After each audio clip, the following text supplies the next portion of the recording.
કા હું થયું એમ નો પીવાનું હોય પાણી ખેતરમાં કોઈ દી પાણી પીધું કે નહીં તે તો કેમ હોય એમ કરવાનું હોય કર હા બસ આમ હોય પાણી પીવાનું મને પીવું કા પીતા નો આવડું એટલે જો મિત્રો આપણા નથી મિત્રો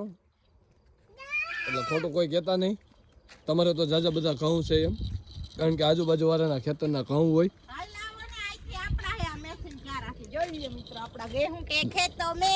આને શું કહેવાય ખબર છે દળી પાડ્યો નહીં નહીં દળી ઈ બાજુ મૂકો ને યાર શું છે તો હવે આપણે કેતી હાર્વેસ્ટર રકાવું એ હાર્વેસ્ટિંગ નો કહેવાય અને ઓલું શું કહેવાય કટર કટર કટર હવે મિત્રો જો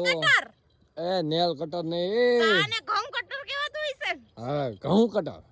જો મિત્રો એને હાર્વેસ્ટર કહેવાય પહેલા થી ખબર નથી પતી ખેતરમાં હકાવું ધો એ મારો વારો આવા ગયો બોલવામાં તો સારું કહેવાય હવે તમને ભલા કહેવાય અમારે એ તમારે તો બોલવું જોઈએ એ સારું તું બોલી લે તું થાકી જાય ને પછી મને કહેજે પાર્કે પાદર પાંચસો પોરો બોલ છે ને બોલવા દે ને તો હે ને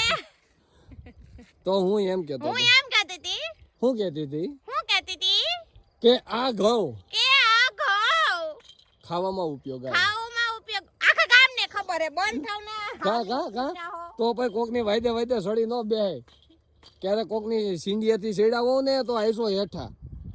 જો હમણાં મેઠી લઈ લે કોકની વાડીમાં આવીને કોકની વાડી કઈ નથી ડોહો આપડી હે વાહ ભાઈ વાહ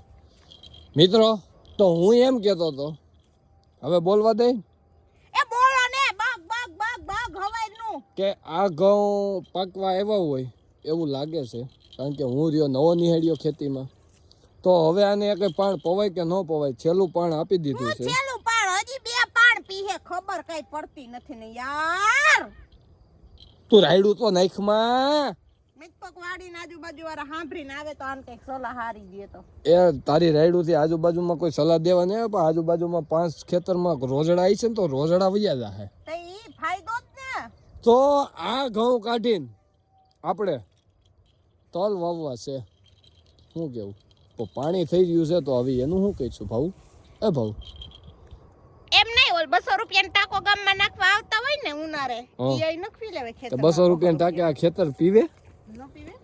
એ પીવે તું મને એટલું કે 200 રૂપિયાના ટાકે આ ખેતર પીવે નથી વાવી એટલે તલ થઈ જાય એટલે બસ આપણે મુખવાસ થઈ જાય એટલે બસ અરે તે તો બહુ કરી હું તને એમ કહેતો તો તમે જ બધું કહેતા જ હોય કે જેતપુર જાય આપણે એટલે જયદેવ મોબાઈલમાં જવાનું છે ન્યા કેમ એ મારા મોબાઈલના કવર ઈ લોકોએ મગવી દીધા કે કંપની વાળાએ ફોન બંધ કરી દીધો ને તો ઈ લોકોએ મને કવર ગોતી દીધા જયદેવ મોબાઈલ વાળા સાગરભાઈએ મને ઈ તો ઈ ભાઈનો આભાર માનો બાકી હું તો એમ કહું કે મોબાઈલ વેચી દ્યો હવે ડબલું થઈ ગયું છે અરે મિત્રો મારી પાસે Oppo Reno 5 Pro 4 વર્ષથી હું વાપરું છું એના કવર લગભગ મેં આખા સુરતમાં બધી દુકાનોએ ફોયરા કે ગયો લેવા પણ મને જડ્યા નહીં પણ મને જેતપુરમાંથી જયદેવ મોબાઈલ વાળા હવે કવર ગોતી દીધા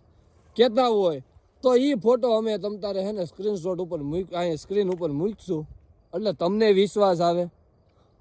કે હોડી ગયેલા મોબાઈલના કવર એ નવા ગોતી દીધા હો જયદેવ મોબાઈલ વાળાએ અરે જયદેવ મોબાઈલ વાળાનું કામ જ ઈ છે કે નવો મોબાઈલ લઈને જાવ અને જૂનો આપી આવો એવું જ કંઈક હતું ને હું હતું હોય મને ભૂલાઈ ગયું કહેતો તું ઓય લેતો ભાવ હું હતું કહેતો હાવ કોઈ મફતમાં ન આપે જયદેવ મોબાઈલ વાળાને હોય ખાવા વાળા પીવા વાળા હા ઈ તો મને જૂના મોબાઈલના હારા એવા પૈસા કાપી ડિસ્કાઉન્ટ આપી ક્રેડિટ કાર્ડ હોય તો નો હોય તો એમનામ લેવો હોય તો થોડુંક ઓછું ડિસ્કાઉન્ટ આવે ક્રેડિટ કાર્ડની ઓફર હોય એટલે વધારે આવે 100-200 રૂપિયા અને જૂના મોબાઈલમાં હારા એવા ભાવ કાપી જૂનો રાખી લે અને તમને નવો ટીકડો ટી ગોળી જેવો મોબાઈલ આપે કોણ જયદેવ મોબાઈલ જેતપુર સાગરભાઈ પટેલ બસ સ્ટેન્ડની બાજુમાં તો ચાલો મિત્રો આપણે હે ને ના ખબર હોય એ ખોટી લેકા કરતી ને તું જે કરવાનું છે એ કઈ મેથી ઈ મને ના ખબર હોય મોઢું સીધું રાખ ને ફરી જાય ધોરિયામાં નાખ દે મોઢું હમણાં એ દીપડો આવ્યો ભાવું હસી હું તો અહીંયા આડી બેઠી હું એમ નહીં દેખાવ ચાલો મિત્રો ટાટા